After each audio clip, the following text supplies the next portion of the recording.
It is Tuesday, August 11th. Joe Delaronde with you here on our COVID-19 Task Force update.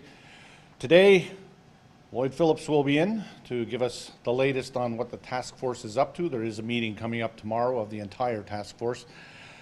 But I think the big news has been over the past few days, school is about to start up again in early September, or in some cases later September. Everybody's talking about it, and we felt that it's always best to get the situation, and the current situation that is, straight from the person who knows best, and who best knows than the Executive Director of the Kahnawake Education Center, Robin Delaronde. Robin?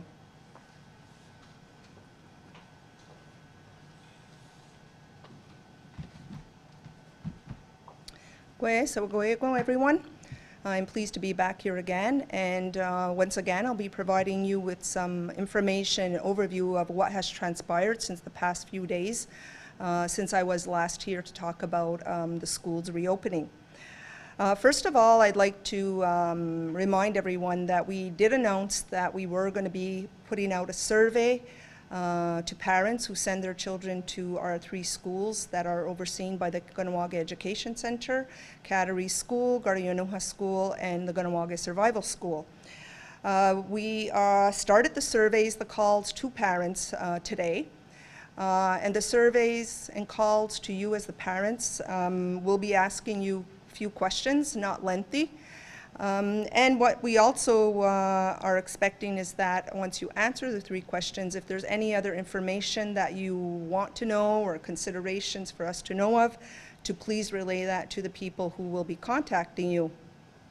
I received a brief update from some of the administrators and individuals calling from each of the three schools, and information that they've relayed so far is that although they've made the calls, started the calls to you as the parents, there are some instances where parents have not picked up the phone, they've left messages, and we really want to stress the importance for you as parents to call back, to return the calls that you see or the number that you see from the education or from the school. The questions that they will ask differ between the elementary school and the high school.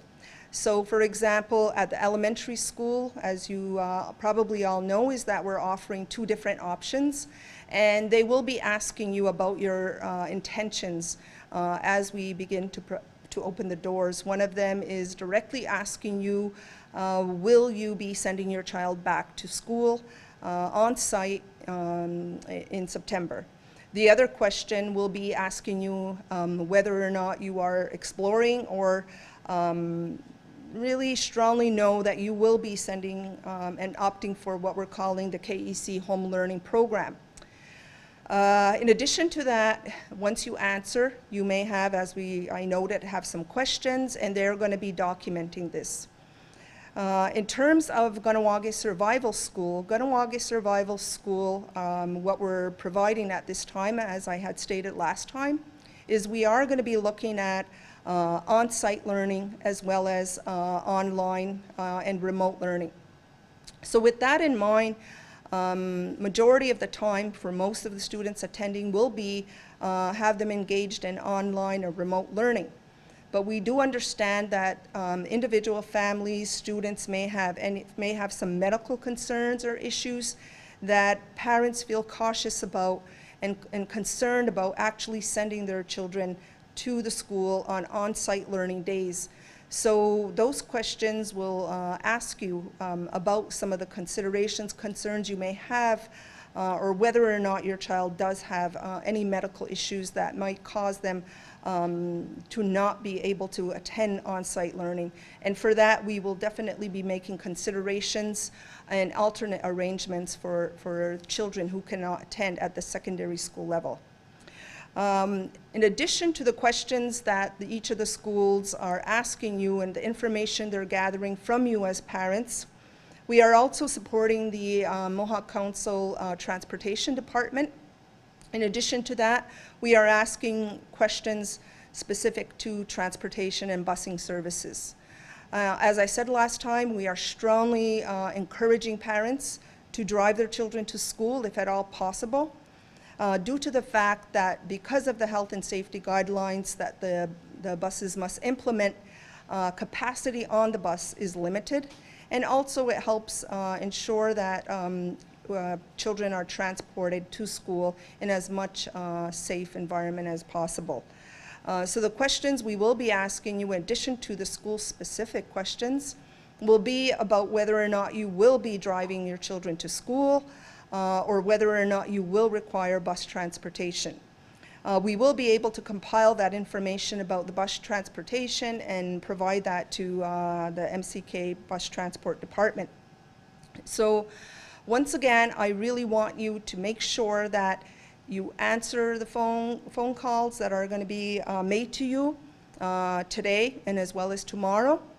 If for some reason you are not contacted or you missed the call, then please make sure that on Thursday you contact the school and you ask to be part of the survey gathering information. Just to give everyone some preliminary information, we know that some of the concerns that are coming out in the surveys that we've been gathering, and some of the things we've also been hearing through either emails, messages coming to us or coming to the task force directly, our parents and community members really would like to see a full health, what are our full health and safety guidelines, questions also about what exactly does the KEC home learning program look like and entail, and in a few minutes I can give you more information regarding that.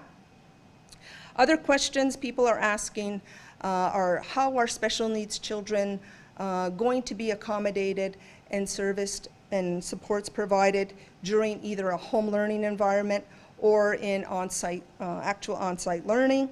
And as well, questions coming out are, what, will our schools shut down if we start to see some of the rates increase in the community? So all really valid questions that parents are asking, and we definitely are reading all of those questions and others, and will be planning to release more information in more details in the coming week. I next would like to address and talk about the KEC Home Learning Program. It's really important, as I stated earlier, that you indicate to us what your intentions are. Number one, it helps us plan in terms of the capacity of the actual on-site learning for our elementary school children, because it allows us to see in terms of space, the class sizes, and so forth.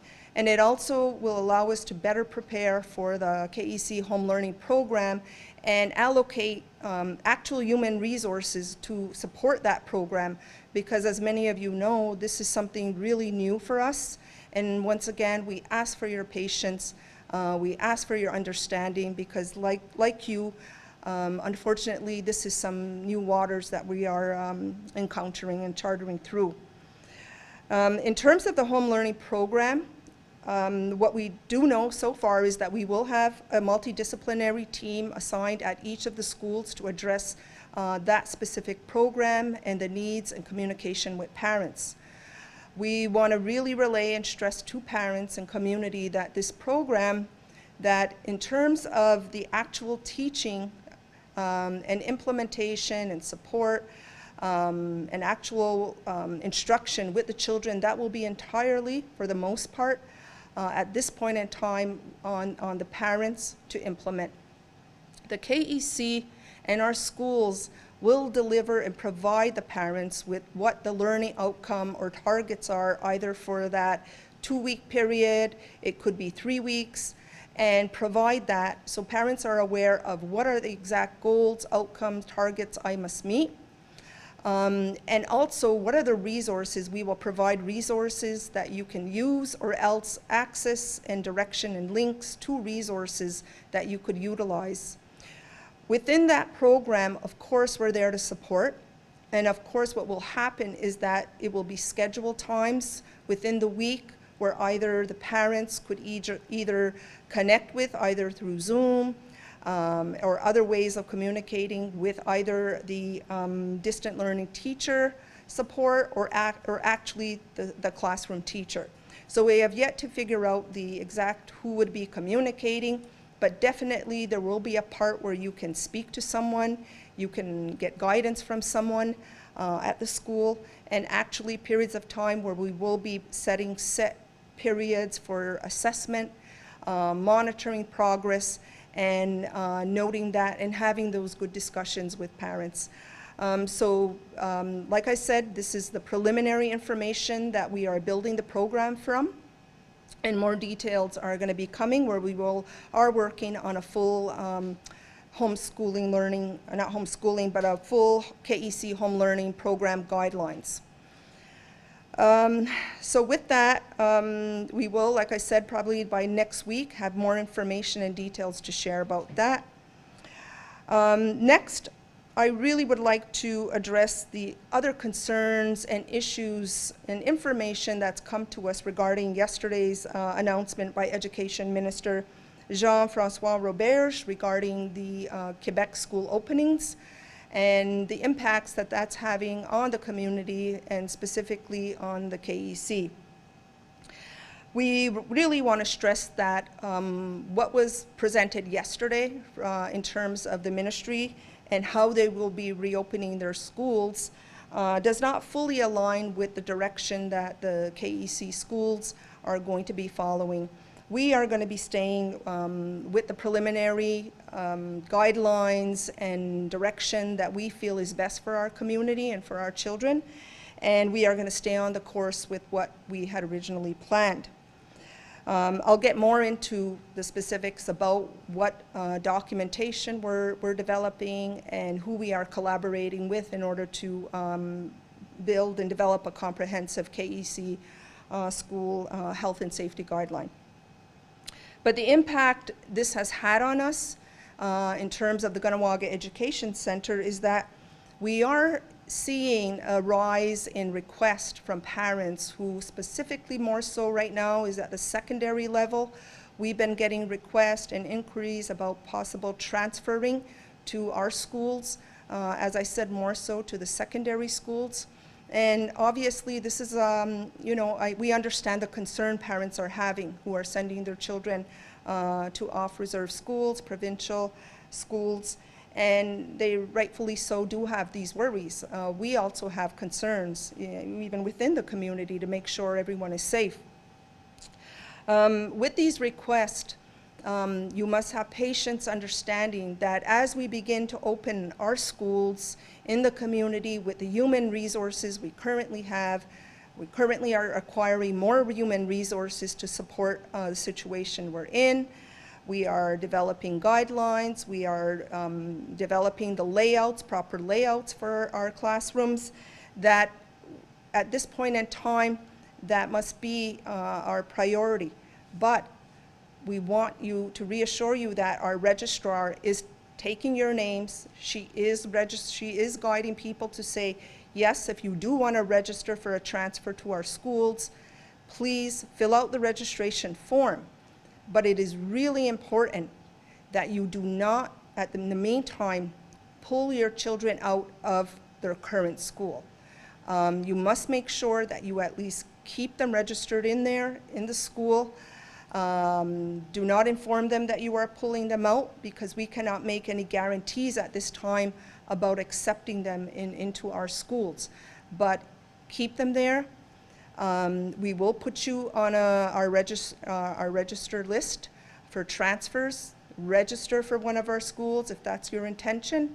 And once we finish the surveys, once we compile the information that we have, once we see the layout and make sure that the classrooms are ready to open, then we will be able to look at the possibility, if there is one, to accept additional students. So this, as I said, is definitely some of the impacts we've been seeing with the recent announcement. The other information I just want to share is the questions about people wanting to see our health and safety guidelines. So I want to touch on that and just briefly talk about that process and what has occurred so far. Normally a school opening in a normal sense takes an immense amount of collaboration, planning, and so forth, with the busing, transportation, and everything else that we normally do, but our staff do manage to get through that and do so quite well. In this type of situation that we have right now, what we're doing is we are developing a comprehensive document that is for KEC, COVID, health and safety guidelines in terms of how do we safely open our schools during this time. Now right now we have a team who's working on these guides, and as they go through this guide and develop the health and safety guide for our schools, what they're doing is they're pulling from immense resources, referencing various documents, looking at protocols, procedures, and so forth, and really making sure that we have referenced sound health and other documents that are either recommended from various health sectors within the province and elsewhere, and that we are sure we're following necessary precautions. In addition to that, what we have to do is then develop procedures for everything in terms of the day of the life of a student, procedures for everything in the day of the life of an educator in our school or any visitors. So for example, once the students get off the bus, what is the procedure? Has to be laid out, has to be indicated that where they're going to stand, who will be there, where will they be taken once they enter the door. So there's a procedure for entry to the classroom. There's going to be a procedure for once they enter the classroom. What does that look like? What are students required to do? What are the teachers required to do once they enter? Procedures for recess. Not recess, but if a teacher is going to take them out because we're not going to be having set recess times. Procedure for lunch. How will they eat the lunch in their classroom? Everything needs to be clearly outlined, documented, and once we have that, the next part that what we will do is send those procedures to the task force. Health will review it, the task force will review it, say, yeah, you didn't miss anything, send it back. Next procedure we go through, we outline, and remember, each of these procedures have to be reflective of each of the 3 schools. So we have to send that to them, and then it comes back, and we're ready for the next thing. So this is an extensive model, extensive process that requires collaboration of various sectors and individuals, and we want to reassure you and that we are working on this, that we are utilizing all our resources to make sure that we have that in place, and that with that in mind, that once we're ready to really release the comprehensive document procedures, we will do so, and we definitely intend to be transparent to the community and to parents in terms of the type of preventative measures that we will be providing at each of our 3 schools. So with that in mind, I believe I've covered the majority of the information that I wanted to share. And if there's anything else, I want to reassure you, we are looking at the comments being made. We are, they're being sent to different communications at the KEC, at the task force, and we will be responding to them. So with that being said, once again, I'm going to reiterate, look at your phones, parents, get your calls. If you see a message or there's a message left, please call back. The schools do want to hear from you. We need that information in order to make further planning. So Kahnawake, and I wish you all the best. And I will be making reappearance, or other people from other departments at the KEC will be here to provide you with further information. Kahnawake.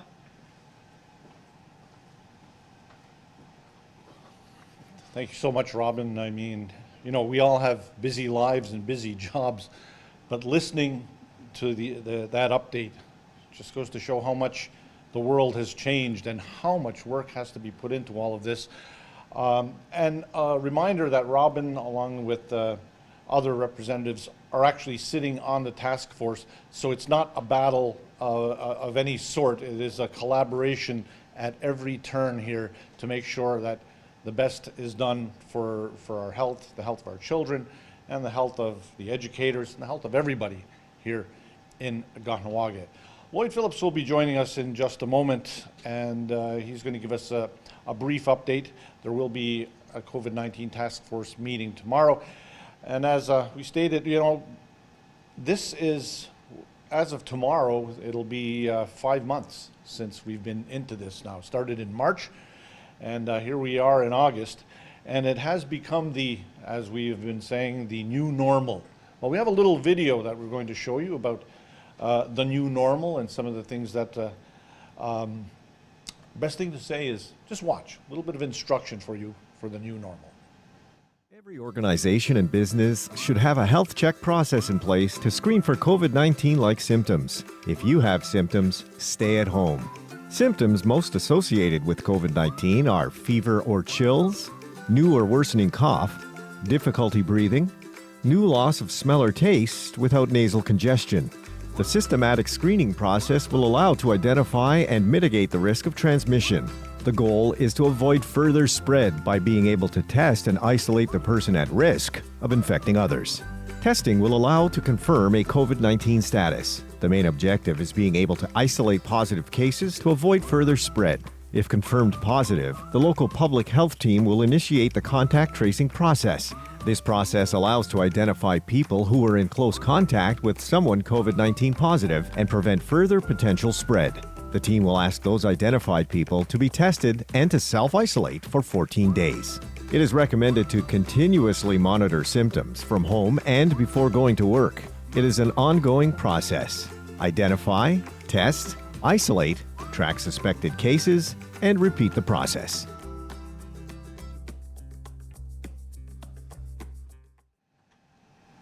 Good afternoon, everybody. As seen by the video, obviously, we're all living the new norm, and we're going to continue to provide you with as much information as we possibly can, just to educate you, remind you, and bring you up to date on the latest developments, not just in Kahnawake, but what's happening around us and how that impacts us here in the community. Just keeping on track with the information that Robin had relayed to you regarding the immense amount of work that has to be done to ensure the safe return of our students into school. As she clearly outlined, there's many things that have to be put into place. Stuff that a year ago or even 6 months ago we never even think about. A procedure for eating lunch, a procedure for getting on a bus, and procedure for for going outside. I mean, these are things that we never really imagined just a short time ago. So as we're working collaboratively, we always said from day one, 5 months ago, health will guide the way, and safety is number one priority for our community. In this case, obviously for our young ones, the students, their safety is going to be paramount. Obviously, the safety and security of the staff of the schools is equally important. So again, we have to make sure we have the proper procedures in place to ensure the maximum safety is maintained, and the well-being of students and staff is always going to be our first priority. And in general, plans are being made that would prevent any outbreak, or prevent any cases of COVID in the school system. But we also have to make plans to say, well, what happens if there is a case? What happens if there is a suspected case? What is the procedure? If there is a positive case, what is the procedure? What if it's a student or a staff? These types of things, I think, are important for the educators to know, for the parents to know, so that if something does happen, we have a clear path on what needs to happen and what processes kick in to ensure, again, maximum safety for the students. And no, it's no easy task. We're working with, again, Dr. Goche is our medical advisor on all these steps, and we're going to make sure that we cross all those T's and dot all those I's before the students return back to school. That's one reason, the primary reason why it was decided to push back the school year, to ensure that we have the proper time to assess what needs to be done and ensure that, again, safety is paramount. Also, we know schools outside the community are going to be opening a couple of weeks sooner. That will also give us time to assess on what's happening with those schools, what is going well, what could be improved upon, and it also gives us an opportunity to assess how that impacts on each one of our schools in the community. As we said many times before, our community is in a more vulnerable position in terms of our families living in close proximity to one another. So that has to equally ramp up to our diligence on being more proactive and more cautious each step of the way. We've been doing that throughout the pandemic, and we're going to continue to doing that moving forward, with the schools, and do whatever we have to do. I also want to take a second just to acknowledge that we are well aware that there is a lot of concern in the community, and there's a lot of fear. People are fearful of return to the classroom, on what that means for students, what that means for educators, what does that mean for once the child returns home and he's been in close proximity to other children, and things of that nature. So we do understand there's that fear, and as Robin clearly articulated, those are some of the answers that we'll have as time rolls out on how we could educate, update, and inform you to alleviate as much of those fears as possible. Well-being of the children is paramount, but also as we talked about before, the holistic approach. Obviously physical well-being is what is paramount right now, but we also have to take into consideration the emotional well-being of the children, and being socially active and being in school and having things to do is part of that wellness as well. The spiritual wellness and the emotional well-being, they're all connected, and being in school is part of all that. So we have to balance all these things out, find the best path forward, and ensure that we do take the appropriate measures to ensure that both safety of our students. We can't just look at it from one angle. And it was raised several times at the task force regarding, to the task force, I should say, by community, saying, will the school close down if there's an outbreak in cases, if there's a resurgence of COVID in the area or in the community or so on. And Robin also touched on that briefly, but definitely the short answer to that question is yes. There will be a plan in place that would have a collaboration between task force, medical experts, and education, if and when the time required to close the schools down again. That's down the road. Hopefully it won't get to that point, but if need be, that is something that we have to remain on the table, and something that we have to address if the time comes. So, we're moving forward in a very cautious manner, but we also understanding that we have to make sure safety remains paramount, and that we address all the concerns that come in from students, from parents, and from educators. And we'll continue to do that, and you have the commitment from the Education Center and the task force that we'll continue to do that.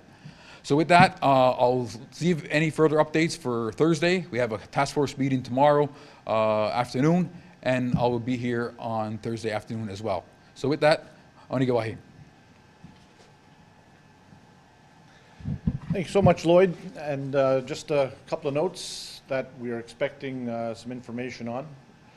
We talked last week about the indoor gymnasiums and the indoor playgrounds. A decision will be made on that because not all of the details had been worked out yet on the reopening, but an announcement on that is imminent. And also, if you're one of those people who takes the bus to get into Montreal or into LaSalle and hook up with the Metro, the formerly Sitso bus, which is now known as the EXO bus, is back in operation.